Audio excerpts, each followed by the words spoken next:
स्वागत है छात्रों मेरे चैनल एजुकेशन रस में। छात्रों, आज हम समांतर श्रेणी के प्रश्नावली 5.1 के बारे में पढ़ेंगे। इससे पहले हम इस चैप्टर का फार्मूला के साथ साथ कुछ प्रश्न सॉल्व किए थे। अगर उस क्लास को आप नहीं देखे हैं तो पहले उस क्लास को देखें, ताकि आज जो पढ़ाएंगे वह पूरी तरह से समझ में आएगा। उस क्लास का लिंक डिस्क्रिप्शन बॉक्स में दे दिया गया है। तो हम चलते हैं, आज प्रश्नावली 5.1 को देखते हैं। पहले अब क्वेश्चन नंबर 1 देखते हैं। क्या है? प्रत्येक किलोमीटर के बाद का टैक्सी का किराया, जबकि प्रथम किलोमीटर के लिए किराया 15 रुपया है और प्रत्येक अतिरिक्त किलोमीटर के लिए किराया 8 रुपया है। तो अब इसमें हमको करना क्या है? तो यहां पर क्या गया कहा गया है कि सूची एपी में है और क्यों। मतलब हमको जांच करना है कि यह सूची एपी में है या नहीं, तथा यह अगर है एपी में तो यह क्यों है, यही हमको बताना है। तो चलते हैं, देखते हैं। प्रथम किलोमीटर के लिए कितना किराया देना पड़ता है? तो 15 रुपया देना होता है। तो यहां पर लिख लेते हैं कितना, 15 लिख लिए। अब उसके बाद कहता है प्रत्येक अतिरिक्त किलोमीटर, मतलब 1 किलोमीटर के बाद अगर दूरी तय करते हैं तो उसके लिए हमको 8 रुपया देना पड़ता है। तो 15 रुपया दे दिया है 1 किलोमीटर के लिए, तो अगला किलोमीटर के लिए हमको कितना रुपया और देना पड़ेगा? 8 रुपया। तो 15 में 8 रुपया जोड़ देंगे तो कितना रुपया हो जाएगा? तो 15 में 8 जोड़ेंगे तो 23 हो जाएगा। फिर उसमें अगला फिर दूरी तय करना होगा 1 किलोमीटर, तो फिर उसमें क्या करेंगे? 23 में 8 जोड़ देंगे तो 8 3 11 के 1 हासिल कितना हो जाएगा? 1 2 1 3 31 हो जाएगा। फिर अगर अगला किलोमीटर दूरी तय करना है तो क्या करेंगे? फिर उसमें 8 जोड़ देंगे तो 31 8 कितना हो जाएगा? 39। ऐसे ही क्या होगा? बढ़ता चला जाएगा। ठीक है, हो गया। अब इसको जांच करना है कि एपी में है या नहीं है। तो इसको जांच करने के लिए हम इससे पहले वाले क्लास बता चुके हैं कि इससे पहले वाले क्लास में बताए हैं और अभी भी बताते हैं। इसको जांच करने का तरीका होता है A2 माइनस A1। अब प्रश्न होता है कि A2 किसको कहेंगे, A1 किसको कहेंगे? तो प्रथम जो रहता है उसको A कहेंगे या उसको A1 भी कहा जाता है। दूसरा है तो इसको A2 कहेंगे, तीसरा है तो इसको A3 कहेंगे, चौथा है तो इसको A4 कहेंगे, अगला आएगा तो A5 A6 A7, इसी तरह बढ़ता चला जाता है। ठीक है, तो A2 माइनस A1 मतलब दूसरा पद में से पहला पद को घटाना है। इसका मतलब 23 में से 15 को घटाएंगे, कितना आएगा? 8। अब A3 माइनस A2 निकालेंगे। A3 कितना हो गया? 31। 31 में से 23 घटाएंगे, कितना बचेगा? 8। अब है A4, A4 में से A3 घटाएंगे तो A4 कितना है? 39। 39 में से 31 घटाएंगे तो कितना आ जाएगा? फिर 8 आएगा, आ गया। अब यहां पर देखेंगे ये जो घटा करके आता है इसको क्या कहते हैं? तो ध्यान में रखना होगा, मतलब दूसरा पद में से अगर पहला पद अगर घटाया जाता है, मतलब अगला पद में से अगर पिछला पद घटाया जाता है तो उसको कहा जाता है सार्वंतर या पदांतर। अगर वह समान आ जाए तो वह एपी में होता है, अगर वह समान नहीं आता है तो वह एपी में नहीं होता है। यहां पर देखिए ये समान पद है, इसलिए यह किस में होगा? एपी में होगा। यहां पर क्या लिख देंगे भाषा में? चूंकि सार्वंतर, इसी का दूसरा नाम पदांतर भी होता है। सार्वंतर क्या है? समान है, इसलिए यह सूची एपी में है। ठीक है, हो गया। अब देखते हैं अगला क्वेश्चन। क्वेश्चन नंबर 2, किसी बेलन में उपस्थित हवा की मात्रा, जबकि वायु निकालने वाला पंप प्रत्येक बार बेलन की शेष हवा का 1/4 भाग बाहर निकाल देता है। क्वेश्चन को समझे? नहीं समझे तो हम एक फिगर के द्वारा बता देते हैं कि मान लिया जाए कि ये कोई बेलन है। मान लेते हैं कि बेलन तो ऐसे बहुत सारे बेलन होते हैं, लेकिन सिलेंडर वाला बेलन के बारे में हम चर्चा करते हैं जो इसमें गैस भरा हुआ रहता है। अब इसमें बता रहा है कि किसी बेलन में उपस्थित हवा, तो इसमें पता नहीं है हवा कितना भरा हुआ है, तो मान लेते हैं कि इसमें हवा हम x भरते हैं, भर लिए। तो पहला हम मान लिए भरे x हवा, तो मान लिए। अब x, अब उस कहता है कि जबकि वायु निकालने वाला पंप प्रत्येक बार कितना हवा को निकाल देता है, 1/4 भाग। किसका? हवा का 1/4 भाग। तो हवा हम कितना भरे थे, x, उसका कितना भाग, 1/4 भाग। तो कितना हो जाएगा, x/4 भाग बाहर निकाल देते हैं। तो बाहर निकालेंगे, पहले कितना था, x था, उसमें से हमको बाहर कितना निकालना है, x/4। तो क्या होगा, अब इनका घटाव करेंगे तो 4, तो 4x माइनस x, तो क्या हो जाएगा 3x/4। निकल कर क्या आ गया, 3x/4 आ गया। अब हमको सिलेंडर में पहले x था तो x लिख दिए थे, अब एक उसका 1/4 अगर बाहर निकाल दिए तो कितना बच गया, 3x/4। अब हमको बच कितना गया, 3x/4 बच गया। अब इसमें से फिर उसका 1/4 निकाल देंगे, किसका, 3x/4 का 1/4 फिर निकाल देंगे, तो कितना हो जाएगा, 3x/16 हो जाएगा। अब 3x/16 अगर निकाल देते हैं तो सिलेंडर में कितना गैस बचेगा, देखते हैं। तो 3x/4 है गैस, उसमें से हमको निकालना कितना है, 3x/16।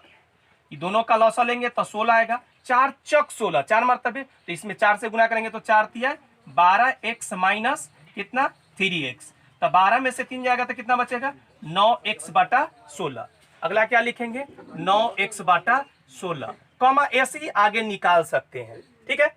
अब इसको क्या करना पड़ता है, हम बताए थे कि इसको सूची को जांच करना है कि एपी में है या नहीं। तो इसको क्या करेंगे, a2 माइनस a1, तो a2 कितना है, 3x/4 माइनस x, 4 लघुत्तम, तो क्या होगा 3x माइनस 4x, घटाएंगे तो क्या होगा माइनस x/4। अब क्या करेंगे, a3 माइनस a2, तो a3 कितना है 9x/16 माइनस a2 कितना है 3x/4, इसको लघुत्तम लेंगे 16, तो कितना हो जाएगा 9x माइनस 4 चौक 16, 4 मरतबे, तो 4 तिया 12x, तो 12 में से 9 घटेगा तो कितना बचेगा, तो माइनस 9 3 12 होता है, माइनस 3x/16। अब देखेंगे क्या ये दोनों बराबर है, तो ये दोनों बराबर नहीं है, तो बराबर नहीं है तो एपी में नहीं है, अगर बराबर होता तो एपी में होता, नहीं है बराबर। यहां पर क्या लिखेंगे, चूंकि सार्व अंतर क्या है, समान नहीं है, इसीलिए यह सूची एपी में नहीं है। हो गया। अब देखते हैं अगला क्वेश्चन, क्वेश्चन नंबर 3 देखते हैं। इसमें क्या है, प्रत्येक मीटर की खुदाई के बाद एक कुआं खोदने में आई लागत, जबकि प्रथम मीटर खुदाई की लागत 150 रुपया है। कितना, प्रथम मीटर खुदाई मतलब 1 मीटर शुरू का खोदता है तो कितना 100 रुपया है, 150 रुपया है। और बाद में मतलब फिर 1 मीटर के बाद अगर खोदता है तो उसका कितना रुपया कहता है, 50 रुपया। मतलब ऊपर का 1 मीटर खोदेगा तो उसको 150 रुपया, और बाद अगर खोदते जाता है 1 मीटर अगर नीचे जैसे जैसे नीचे जाता है तो 50 रुपया बढ़ता चला जा रहा है। तो पहला मीटर का पहला 1 मीटर का 150 रुपया, फिर अगर 1 मीटर ज्यादा खोदता है तो 50 रुपया एक्स्ट्रा, तो 150 में 50 जोड़ेंगे तो कितना हो जाएगा 200, फिर उसमें 50 जोड़ेंगे तो कितना हो जाएगा 250, फिर उसमें 50 जोड़ेंगे तो कितना होगा 300। ऐसी क्या होगा, बढ़ता चला जाएगा। अब इसको जांच कर देखेंगे एपी में है कि नहीं, तो क्या करेंगे, a2 माइनस a1 मतलब 200 माइनस 150 बराबर कितना 50, a3 माइनस a2 250 माइनस 200 बराबर फिर 50, a4 माइनस a3, a4 कितना हो गया 300 माइनस 250 बराबर 50। अब यहाँ पर देखिए सब समान आ गया, जब समान आ गया तो एपी में है, तो यहाँ पर लिखेंगे चूंकि सार्व अंतर क्या है, समान है, क्या है, चूंकि सार्व अंतर क्या है, समान है, इसलिए यह सूची एपी में है। हो गया। अब अगला क्वेश्चन, क्वेश्चन नंबर चौथा देखते हैं। खाते में प्रत्येक वर्ष का मिश्र धन जबकि 10,000 रुपया की राशि 8% वार्षिक की दर से चक्रवृद्धि ब्याज, कौन ब्याज है? चक्रवृद्धि ब्याज। तो पहले हमें पहला कितना है किस्त, तो 10,000 का है। 1 2 3, 1 पर 4 शून्य है, हो गया। इस पर क्या करना है? 8% वार्षिक दर से चक्रवृद्धि ब्याज। पहले जाने चक्रवृद्धि ब्याज क्या होती है। तो गांव देहात में सुने ही होंगे, कहता है कि ब्याज चक्रवृद्धि कस देंगे। इसका अर्थ क्या हुआ कि एक साल में, मतलब अगर हम किसी का पैसा ले लिए 2,000 रुपया मान लिया ले लिए, तो उसका अगर हमको 5% मतलब कहते हैं 5 रुपये के दर से दिए हैं, तो उसको तो ले लिए। उस साल भर में ब्याज जोड़ कर और फिर जो चलाता है दर, फिर जो धन उसका चलता है, वही चक्रवृद्धि ब्याज कहलाता है। नहीं समझे? देखिए क्वेश्चन पर सॉल्व करते हैं। हम लिए कितना थे? 10,000 रुपया। उसका कितना प्रतिशत? 8%। 8% मतलब 8/100, 2 जीरो से 2 जीरो काट दिए, कितना हो गया? 800 रुपया निकला। ये हमारा ब्याज निकला। अब वो क्या करेगा? इसको जोड़ देगा उसका जो मूलधन था उसमें, तो इसको जोड़ देंगे तो कितना बन जाएगा? ये 008, तो कितना हो जाएगा? 10800 आया। 10800, ये उसका हो गया चक्रवृद्धि ब्याज की दर से। फिर इतना जो आएगा, फिर उस पर क्या करेगा? ब्याज चलाएगा। कितना? फिर 8%। ये जो आ गया, इस पर ही कितना चलाएगा ब्याज? तो 8% दिया हुआ है, तो 8%। तो ये जीरो से फिर कट जाएगा, फिर गुना करेंगे तो 8 8 64, 8 कितना आया ब्याज? फिर 864। फिर इसको क्या करेगा? फिर उसमें जोड़ देगा। किसमें? जो ये अब आ गया है मूलधन उसमें। ये नहीं कि जो पुराना है मूलधन उसमें, नहीं, हम क्या बोले, जोड़ जोड़ करके चलाते रहता है। तो ये जो धन आया इसको इसमें जोड़ देंगे, तो कितना है?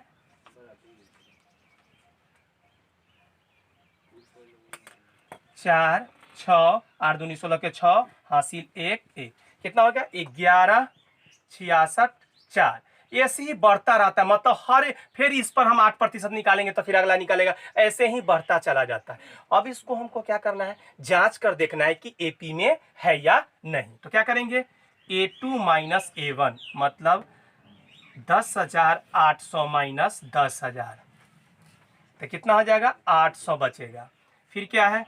A3 माइनस A2, तो कितना है? 11,664 माइनस कितना?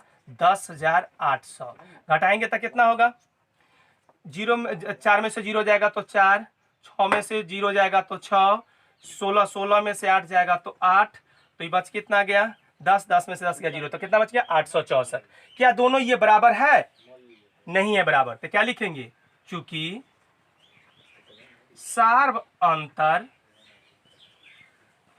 समान नहीं है, इसलिए यह सूची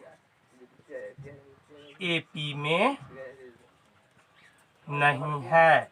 हो गया। अब अगला क्वेश्चन देखेंगे। क्वेश्चन नंबर 2 देखते हैं। क्या दिया हुआ है?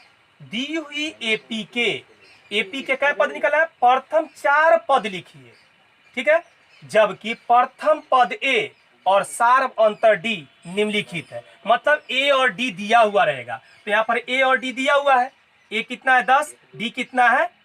10, दोनों 10-10 है। हमको निकालना है एपी के प्रथम 4 पद। तो कैसे जानेंगे जी कौन होता है एपी के प्रथम 4 पद? तो हम बताए थे इससे पिछले क्लास में, हम कहे हैं कि इसका लिंक डिस्क्रिप्शन बॉक्स में दे दिया गया, इससे पिछले क्लास का, उसको अच्छी तरह से देख लेंगे तो ये पूरा तरह से समझ में आएगा। तो हम अभी भी बता देते हैं एपी के प्रथम 4 पद कौन होते हैं। तो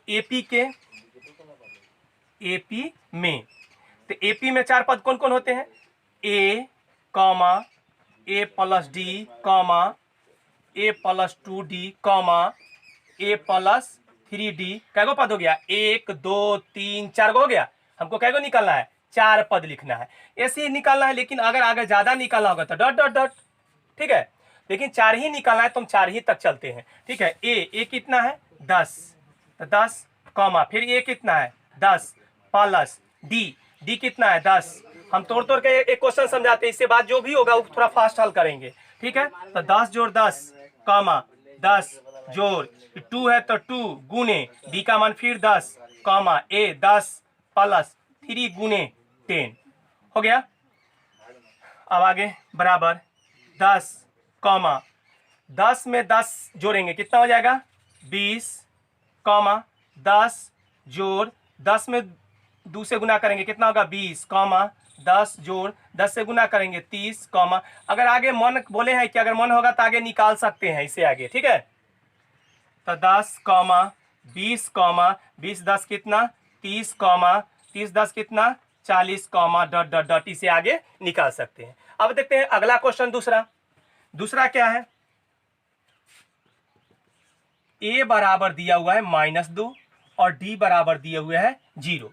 इसको भी हमको एपी के प्रथम चारे पद लिखना है। तो 4 पद देखते हैं एपी में ना देखना है। इसका क्या होगा a comma a plus d comma a plus 2d comma a plus 3d 4 पद हो गया। a कितना लिखेंगे -2 प्लस d कितना 0 कॉमा a कितना -2 प्लस d 0 बैठाते हैं 0 में 2 से गुना करेंगे 0 आएगा इसलिए 0 लिख देते हैं -2 प्लस 0 रखेंगे 0 में से गुना करेंगे फिर क्या होगा 0 ही आ जाएगा। तो क्या आ गया -2 कॉमा -2 कॉमा -2 कॉमा -2 हो गया। निकाल दिए। ये 2 क्वेश्चन भी समाप्त हो गया। अब तीसरा क्वेश्चन देखते हैं क्या दिया हुआ है a बराबर 4 d बराबर -3। इसमें भी निकालना है वही एपी में। तो क्या होगा a comma a plus d comma a plus 2d comma a plus 3d। फिर मान बैठाएंगे a का मान कितना है 4 कॉमा 4 -3 कॉमा 4 -3 में 2 से गुना कर देंगे कितना होगा 6। आप कह रहे होंगे माइनस कैसे देते हैं बीच में प्लस है तो इसमें माइनस डी में लगा हुआ है इसे गुना करेंगे 2 में तो माइनस में ना आएगा कॉमा a का मान 4 -3 से इसमें गुना तो कितना हो जाएगा -9 हो गया। तो 4 कॉमा 4 में से 3 जाएगा 1 4 में से 6 जाएगा कितना होगा -2 4 में से 9 जाएगा कितना होगा -5। ये हो गया एपी के कितने पद 4 पद हो गया। अब देखते हैं क्वेश्चन नंबर चौथा। फिर दिया हुआ a कितना है -1 d कितना है 1/2। तो फिर इसमें निकालेंगे एपी में।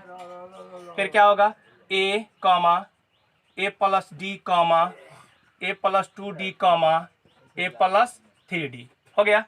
a का मान कितना है -1 a का मान कितना है -1 कॉमा इसका क्या होगा -1 प्लस 1/2 कॉमा क्या होगा a का मान कितना बैठाना है -1 प्लस ये 2 गुना 1/2 कॉमा -1 प्लस 3 गुना 1/2 सबका मान बैठा लिए बराबर -1 कॉमा इसका घटाव करेंगे भिन्न का तो क्या होगा -2 प्लस 1/2 कॉमा ये 2 से 2 खत्म तो क्या बच जाएगा -1 प्लस 1 ठीक है कॉमा अब ये करेंगे तो क्या होगा 2 से इसमें गुना तो -2 प्लस 3/2 बराबर -1 कॉमा -2 में से 1 जाएगा तो कितना बचेगा -1/2 कॉमा ये माइनस प्लस कट के क्या हो जाएगा 0 कॉमा 3 में से 2 जाएगा कितना बचेगा 1/2। हम बता दिए हम 4 पद हमको कहा निकालने के लिए इसलिए 4 पद। अगर आगे कहता निकालने के लिए तो आगे भी ऐसे ही निकाल सकते हैं। हो गया चौथा। अब पांचवा देखते हैं। पांचवा में भी एपीए में निकालना है। एपी में a comma a plus d comma a plus 2d comma a plus 3d। इसमें क्या होगा a का मान कितना दिया हुआ है -1.25 कॉमा -1.25 ये माइनस में है तो डायरेक्ट प्लस माइनस माइनस कर देते हैं कितना हो जाएगा 0.25 हो गया कॉमा फिर है -1.25 अब है -0.25 तो यहाँ पर प्लस है तो यहाँ पर माइनस कर देते हैं और क्योंकि प्लस माइनस माइनस और 2 से इसमें गुना कर देते हैं तो 25 दूनी 50 तो कितना हो जाएगा 0.50 हो गया कॉमा ये करेंगे तो क्या हो जाएगा -1.25 प्लस माइनस माइनस 3 से 25 में 25 दिया कितना हो जाएगा 75 तो क्या लिखेंगे 0.75 लिख दिए बराबर क्या होगा -1.25 कॉमा माइनस माइनस प्लस हो जाएगा तो यहाँ पर 1.25 है मतलब इसको पढ़ा जाएगा 25 और यहाँ है 0.25, ये दोनों को जोड़ेंगे तो क्या हो जाएगा -1.25, 25 बाहर में तो 50 हो जाएगा, तो 1.50 कॉमा इसको करेंगे तो क्या होगा -1.75 कॉमा इसको जोड़ेंगे तो कितना हो जाएगा -2। हो गया, 4 पद निकाल दिए, हो गया। अगर कहीं दिक्कत हो रहा होगा तो हम बता दिए कि एकदम पहला क्वेश्चन एकदम स्लो में किया है, थोड़ा सा इसको फास्ट में कर दिए। अब अगला क्वेश्चन देखते हैं, क्वेश्चन नंबर 3 है, निम्नलिखित में से प्रत्येक एपी के लिए प्रथम पद, कौन पद, प्रथम पद तथा सार्व अंतर लिखिए। क्या क्या लिखना है हमको, प्रथम पद लिखना है और सार्व अंतर बताए हुए हैं। प्रथम पद को ए से सूचित किया जाता है और सार्व अंतर को हम डी से सूचित करते हैं, ठीक है। तो प्रथम पद इसका क्या होगा, तो प्रथम पद को क्या बताए, ए से सूचित करते हैं। तो प्रथम पद मतलब शुरू में जो आता है वही प्रथम पद है, तो यहां पर प्रथम पद कौन हो गया 3। अब क्या निकला, सार्व अंतर। सार्व अंतर को हम बताए थे उसको डी से सूचित किया जाता है, हो गया। सार्व अंतर को क्या से सूचित किया जाता है, डी से। अब डी बराबर क्या होता है सूत्र हम बताए हुए हैं, क्या होता है A2 माइनस A1। तो A2 कितना हो गया, A2 तो हो गया 1 माइनस 3, तो क्या हो जाएगा 1 माइनस 3 बराबर क्या आएगा -2। हम इसको समझा दिए, थोड़ा उस जो भी क्वेश्चन लिखे हुए हैं चारों ये एकदम फास्ट हल करेंगे। देखिए इसका भी प्रथम पद लिखना है तो -5, तो डी बराबर क्या होगा A2 माइनस A1। A2 कितना हो गया -1, ये माइनस है और शुरू में माइनस है तो माइनस माइनस क्या हो गया +5, 5 में से 1 जाएगा, कितना बचेगा 4, हो गया। अब इसका ए कितना होगा 1/3, डी क्या होगा A2 माइनस A1। A2 कितना हो गया 5/3 माइनस 1/3, घटाएंगे क्या होगा 3 लघुत्तम, 5 माइनस 1 कितना निकलेगा 4/3। फिर इसका ए कितना होगा, ए निकालेंगे तो 0.6, बोले हैं पहला जो आता है वही ए होता है, डी बराबर सूत्र क्या बताए A2 माइनस A1। A2 कितना हो गया 1.7 माइनस 0.6, घटाएंगे 7 में से 6 गया 1.1 हो गया। यही था प्रथम पद और सार्वंतर निकाल। छात्रों आज का क्लास हम यहीं पर समाप्त करते हैं। अगर मेरा क्लास अच्छा लगा हो तो मेरे चैनल को सब्सक्राइब करें, साथ ही साथ बेल आइकन को दबाएं ताकि नए क्लास की जानकारी आपको मिल सके। धन्यवाद छात्रों।